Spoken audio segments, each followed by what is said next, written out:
Merci, Monsieur le Président, de me donner la parole après cette opération de déminage en règle, mais à laquelle nous sommes finalement habitués. Démonstration au cours de laquelle, et je ne reviendrai pas parce qu'elle est, de ce point de vue, au moins sur les bases assez incontestables, Jean-Marie Darmian s'est livré. Un mot introductif pour commencer par où Jean-Marie Darmian a terminé. Effectivement, nous avons encore l'occasion cette année de débattre du vote des taux de fiscalité. C'est de mon point de vue important que nous puissions le faire. Et à cet égard, je souscris aussi aux inquiétudes qui ont été évoquées par le vice-président en charge des finances concernant l'évolution de la fiscalité des départements. Et c'est par là que je voulais débuter aussi cet échange entre nous. Effectivement, si la loi de finances rectificative entre en vigueur avec les orientations que nous connaissons aujourd'hui, c'est bien un arbitrage qui portait sur 22% de nos recettes de fonctionnement qui nous résumerait à un avis porté sur 2% de celles-ci, ce dont j'imagine, même s'il nous arrive d'avoir des propos et des échanges vifs dans cette Assemblée, 2%, je pense que nous pourrions nous éviter un certain nombre de confrontations, parce que je crois que là, le problème sera directement réglé. Il sera réglé provisoirement, puisque, bien évidemment, ensuite, nous serons dépendants.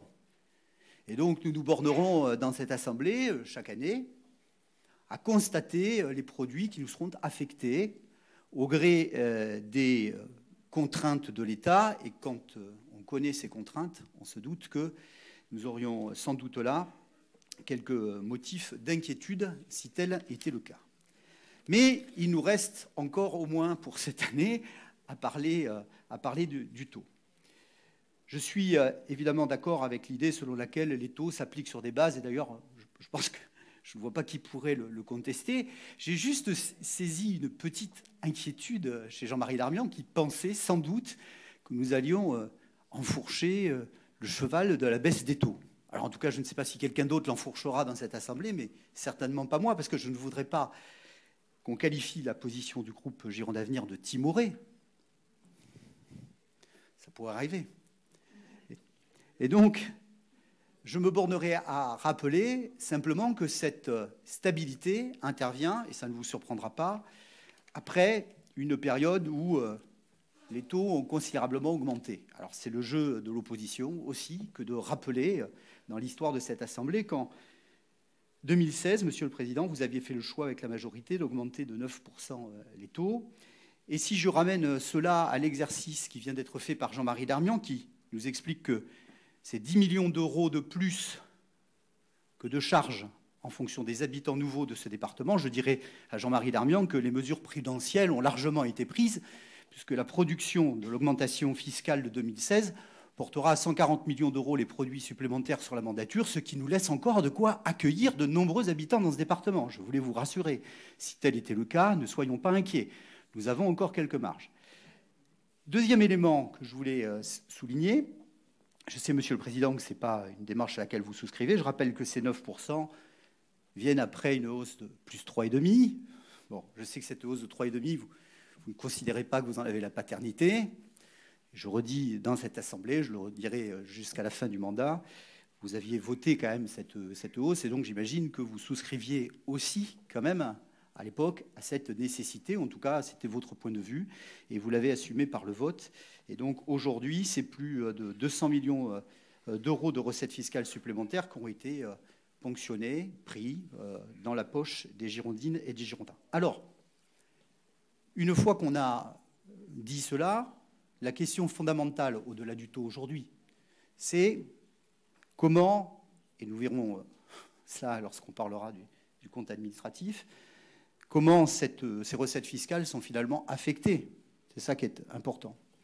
Et de ce côté-là, moi je considère que, même si des efforts ont été faits sur la maîtrise d'un certain nombre de charges de fonctionnement, nous allons devoir sans doute réviser, ou en tout cas avoir une vision beaucoup plus stricte de l'évolution de nos dépenses, parce que nous allons, dans ce département, nous avons, de mon point de vue, vécu un peu au-dessus de nos moyens. J'essaierai de le démontrer tout à l'heure au moment du compte administratif. Je ne dis pas que des efforts n'ont pas été faits, des efforts ont été faits.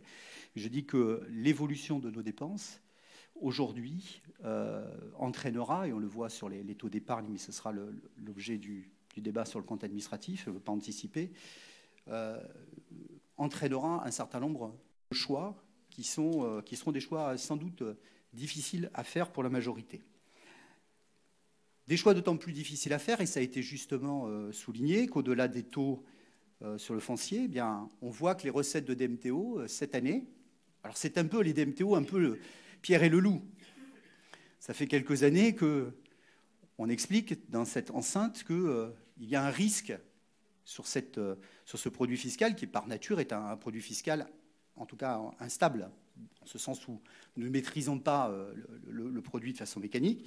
Et il semblerait qu'il y ait un tassement sur les DMTO cette année. En tout cas, ça a été confirmé par le vice-président aux finances. Voilà ce que je voulais vous dire sur ce taux. Donc, rappeler très clairement que nous sommes au groupe Gironde Avenir. Évidemment, nous prenons acte du fait que la majorité ait décidé de ne pas augmenter la fiscalité, mais que nous rappelons que cette pause fiscale cette année s'inscrit sur la mandature par une hausse de 9% de fiscalité qui, même si les bases sont faibles, continue de produire des effets mécaniques sur les recettes départementales pendant toute la durée du mandat.